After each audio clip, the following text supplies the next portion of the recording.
How's it going, everybody? I'm the best that is, the best that was, the best that ever will be. There'll be none before me, and there'll be none after me. Therefore, I am the one and only Jacoby, and welcome to Wrestling Made Simple. We got an action-packed week this week with the news of the week, followed by your Snackdown review, then followed by a review of Wargames 2023. We then have a review of Monday Night Raw. We then have your drink of the week. Different little take on it. We then have the book of reading from the Book of Rules. And finally, your Battle Droid of the week. Let's get into the news this week, though, as apparently MJF might be out for a significant amount of time as he is dealing with a hurt hip and a very bad tear. I don't know what this means for MJF's title run. I've been enjoying his title run, and I hope it doesn't end like this. Some people have called it lackluster. I thought it's been very well done, and I thought MJF deserves more credit than he is being given, and I really do hope that he is given it doesn't end with injury. Let's take a look at our next story, as is AEW losing its top star. Apparently it is. QT Marshall is leaving AEW. He has said he wants to thank Tony Khan and AEW for the privilege since day one, and he has written over 750 formats for Elite Wrestling, all with pride. As the VP Manager of Talent Relations, he's wrestled a lot of people. He has gone through a lot of stuff. So, I don't know what's going on. Don't know where he's going to end up. Haven't heard any talk of him in WWE. Haven't heard anything. So, it would be very weird to see him go anywhere. But it's also very weird to hear that he is leaving AEW. And finally, the big news, as former WWE celebrity, Mark Cuban is selling the Mavericks. Now, a lot of people may not think that's big wrestling news, but actually, at least to me it is. I never thought I would see Mark Cuban sell the Mavericks. I always thought Mark Cuban would be the owner of the Mavericks till the day he died. He was never in a real, mean controversies. He was always seemed to be a good guy. There was never really anything going around like, oh, this guy's an asshole. Nope. I've always heard great things, so former WWE celebrity sells basketball team. I believe it's time for our SmackDown review coming from FS1 this week, which I thought was still a bit weird. It kicked off with Becky Lynch, Charlotte Flair, Bianca Belair, and Shotzi talking about the Wargames match. Bianca's team is at a disadvantage because they aren't a real team.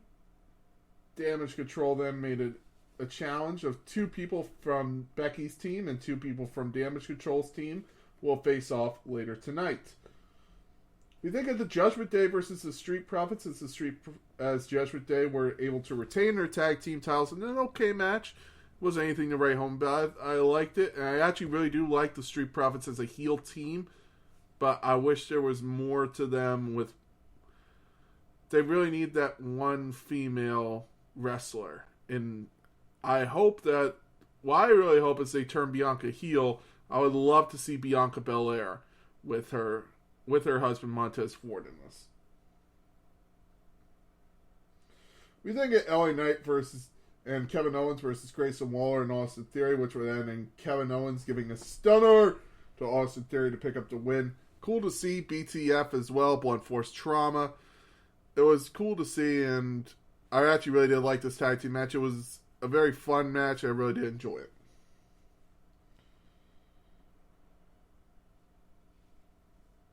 We then get Carlito coming out to face Santos Escobar. Santos would then beat the shit out of Carlito. And Carlito would then not be medically cleared, and he would be replaced by Dragon Lee for Survivor Series. After this, we get Pretty Deadly versus the Brawling Brutes. It was a typical go-home show of a bunch of tag team matches. So, Pretty Deadly would pick up the win because Ridge Holland walked out on Butch. They're teasing a breakup. I don't know if they'll really pull the trigger. They've been teasing a lot of breakups of a lot of tag teams recently, so I don't know if it's going to happen. I could easily see it happening, but the problem is that hurts Ridge Holland way more than it hurts Butch.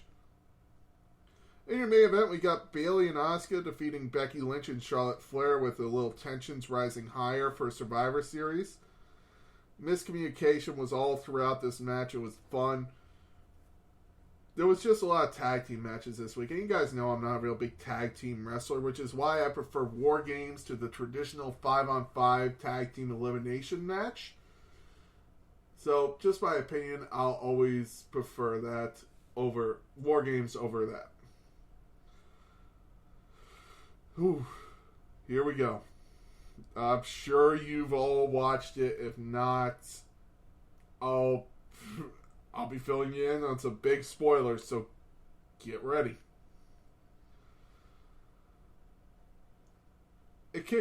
Survivor Series kicked off with a women's wargame match of Team Bianca Belair, Charlotte Flair, Shotzi, and Becky Lynch versus Damage Control, Bayley, Io Sky, Asuka, and Kairi Sane, with Dakota Kai ringside. This was a very fun match. Had a lot of high spots. The women were really trying to steal the show. And, people have said it in the press conference. I forget what her name was. But there was a press conference where after every WWE pay-per-view they do a press conference. And one of the reporters said she thought this was the way better match. And I can't help but agree. I thought it was fun. And I thought this one really did look more enjoyable than the men's. The face team of Bianca Belair, Charlotte Flair, Shotzi, and Becky Lynch would pick up the win. You would actually have Charlotte Flair and Becky hug after the match to show that they have reconciled. For those of you who didn't know, going into a draft last year, Becky Lynch was drafted to Raw as she was the SmackDown Women's Champion, and Charlotte Flair was drafted to SmackDown as the Raw Women's Champion. They did a title change, basically, if they would hand each other the respective brand's title. It was then made official, basically. Charlotte dropped the title to show she doesn't care about Becky and to basically say the title's beneath me. Becky Lynch then, it looked like a fight. They basically got into a war of words backstage. It was a whole big kerfuffle. And since then, the two people who were actually very good friends in real life apparently hadn't spoken since, and it's good to see them reconciling. I don't know if it's them actually reconciling or if it's just WWE saying, hey, pretend to be friends again. But it's cool to see. We then get Gunther versus The Miz in a fun and current Intercontinental match. I thought Gunther actually really showed what The Miz can do in the ring. He really showed that The Miz is a talented wrestler. And The Miz almost did pick up the win with a skull-crushing finale. But Gunther was able to kick out at the last possible millisecond. He then beat The Miz. 1, 2, 3. He then made The Miz tap out. The Miz still looks strong, and I honestly hope that they keep booking the face Miz to look strong this time and don't book him like in the Shane McMahon feud where he just lost every week. We then get probably the worst match of the night, in my opinion, Santos Escobar versus Dragon Lee. It was a fine match. There was nothing great about it.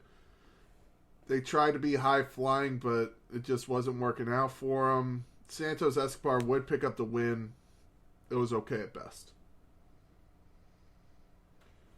We then get Rhea Ripley versus Zoe Starks. This match was actually fun for me. I really enjoyed it, and it actually showed Rhea Ripley really getting Zoe Starks over. Zoe Starks hit Rhea Ripley with everything she could, except for the Z360, which almost led to the victory. Rhea Ripley would kick out the last possible second, keeping the move strong. And you would then have the Riptide be hit. 1, 2, 3. Rhea picks up the win and retains her title. We then go to the men's Wargames match with a team of Cody Rhodes, Seth friggin' Rollins, Jey Uso, Sami Zayn, and maybe Randy Orton versus the Judgment Day of JD McDonough, Damian Priest, Finn Balor, Dominic Mysterio, and Drew McIntyre. This was a fun match. It definitely had its moments of what the fuck's going on, because you would actually have them put Seth Rollins through a table when all four men were in the ring. Now, for those of you who don't know, the match doesn't officially start till every member of the teams is in the ring. So, if Randy Orton had entered the ring, then the match hadn't officially started. But after they put Seth Rollins through a table with all 5 members of Judgment Day in the ring, Randy Orton's still not in the match yet. They were going to have Randy Orton come in, but the timer came up. No one came out, so I guess they're like, oh, okay, he's not in. So, all right. Put Seth through a table. Rhea Ripley comes out with the Money in the Bank briefcase. It actually looks like Damian Priest is going to cash in during War Games. Yeah, I hear voices in my head. Randy Orton comes back, RKO's everything in sight. They actually throw JD McDonough from the top of the War Games cage into an RKO. It was awesome. This War Games was a great pay-per-view just in that. Just because of War Games of War. Thank you, Mr. Regal. It was a fun pay-per-view.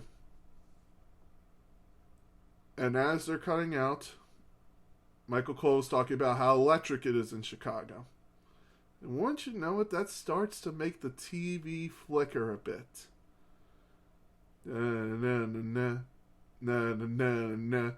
Look in my eyes. 10 years ago, CM Punk walked out of WWE, said he would never come back, never return. He was done with pro wrestling. A year ago, he showed up in actually 2 years ago, he showed up in AEW. Shocker. Cult of Personality plays in Chicago, his hometown. One of the most passionate wrestling crowds in wrestling. And CM Punk returns to WWE for the first time in over a decade. That's one of those moments that you get once in a lifetime. Edge returning in the Royal Rumble. Undertaker's streak being broken. Hulk Hogan losing to the Ultimate Warrior at WrestleMania 6. It's just one of those moments you're just sitting there going, I just witnessed history and it'll never be done again. That was this moment. CM Punk showing back up. That's the moment you're going to tell your grandkids about. If they're wrestling fans, you're going to say, you're wrestling fans. I got to see one of the best in the world come back to WWE. He is truly amazing. I want that to be known. And I don't know how to feel.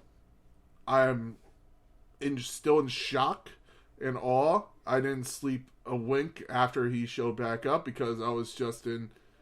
My dad did say, like, you look... Because I went to go watch football with my father the next day.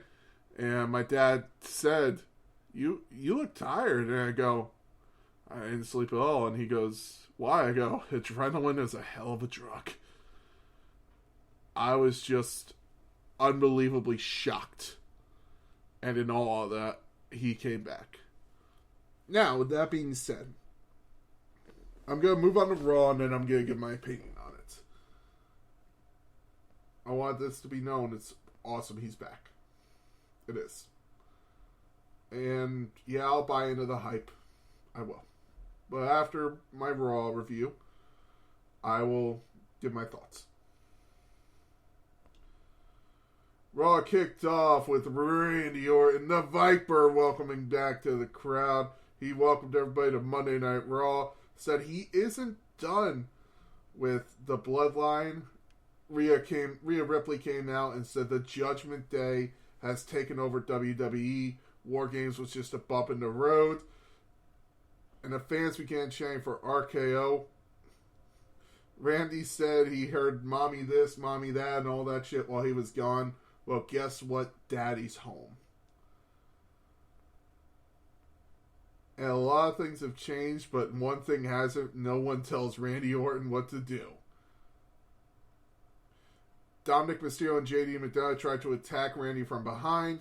This led to Randy hitting JD with an RKO and Dirty Dom escaping. It was then made official that Dominic will face Randy Orton later on that night.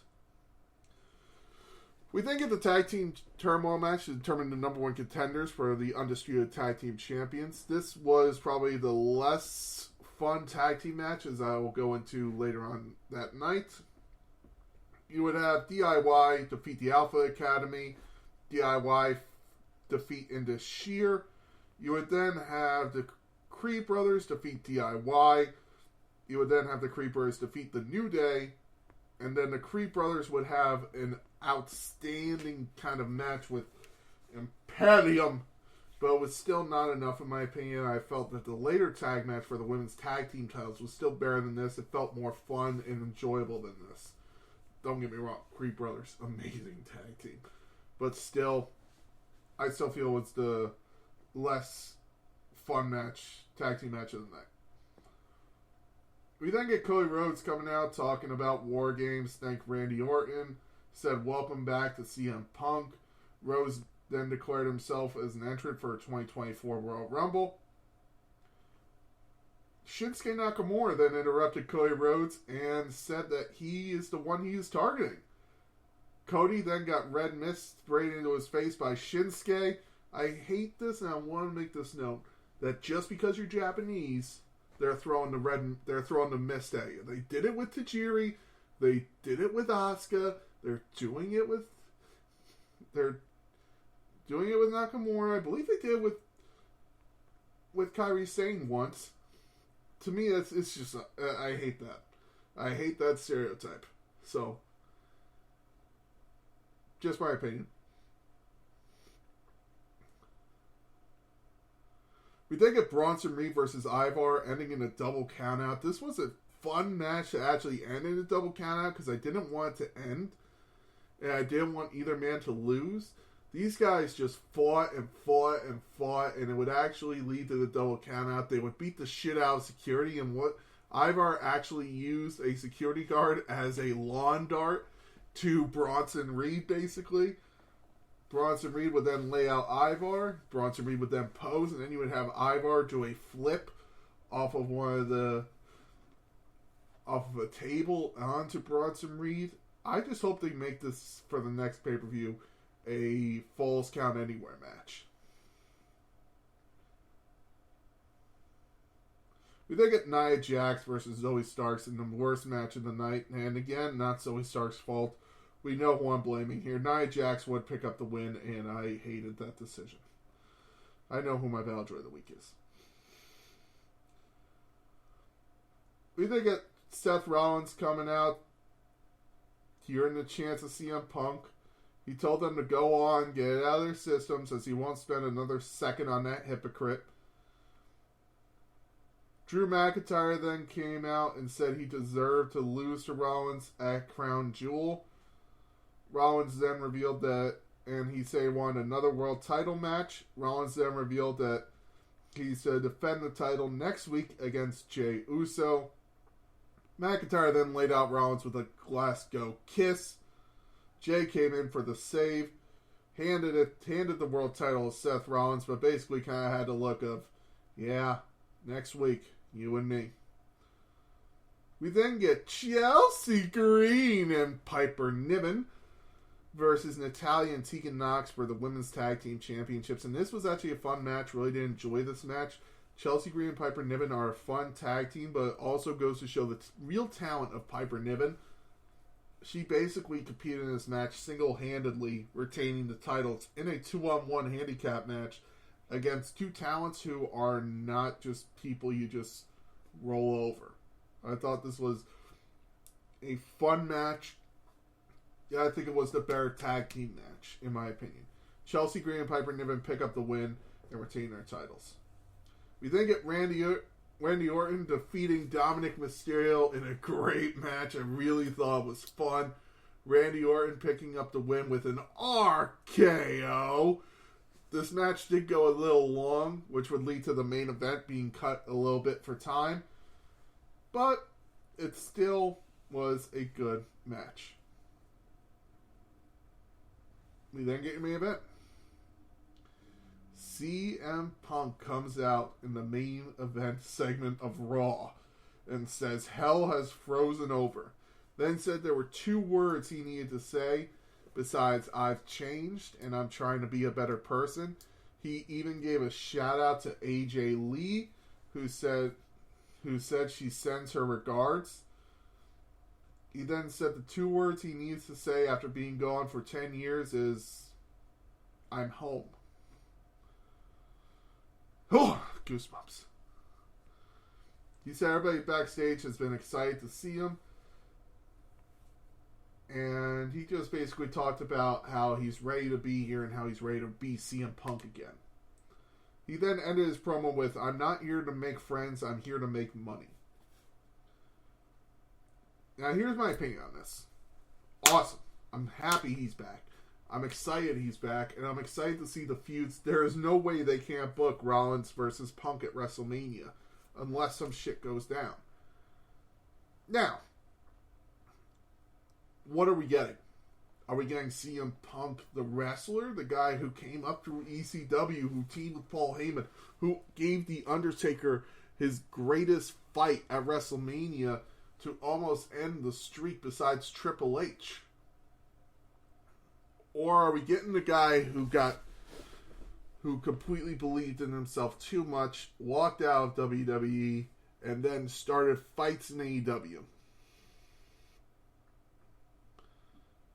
Who became a backstage cancer? I don't know. I just know if he tries what happened in AEW, I have a feeling he'll be cut immediately. I don't know what the deal is with his contract. I don't know. I hope we're getting the real CM Punk, the guy who came up through ECW and goes, you know what? I fucked up in AEW. I hope he knows that. I hope he says, I fucked up and I'm going to be better and I'm going to try to be the best I can be with this. This is a second chance and I want to be great. So, I don't know. Please, God, don't let them fuck this one up. This is a great thing for wrestling. A great thing for CM Punk. A great thing for WWE. Even better for AEW if he really is that cancer. I'm scared that he is. And WWE just made a mistake. But if he isn't, hey, awesome. I believe CM Punk can be something great. And I believe CM Punk can be CM Punk again. But there's a lot to be desired. And a lot to be proven. Cool to see him back. Scared of what the future holds. And also excited at the same time. I need a drink. But because we're going straight edge this week, there will be no drink of the week. The drink of the week is apple juice, ladies and gentlemen. Let's be sober this week for the straight edge superstar. And now a reading from the Book of Rules. Traditional Survivor Series match. 2 teams of 5 superstars compete in an elimination-style tag team match. Elimination may occur by pinfall, submission, any form of DQ, or countout. The last remaining member of the team is the sole survivor.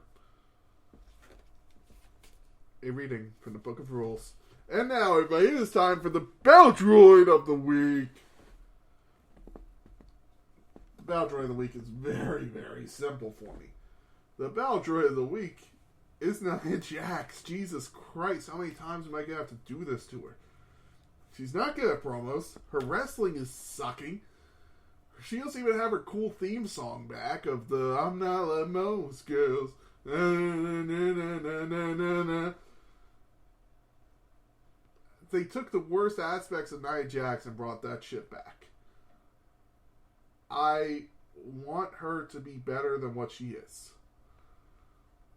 So because of that, Nia Jax, hopefully this inspires you. You are the Baldroid of the Week. Congratulations. Uh-oh.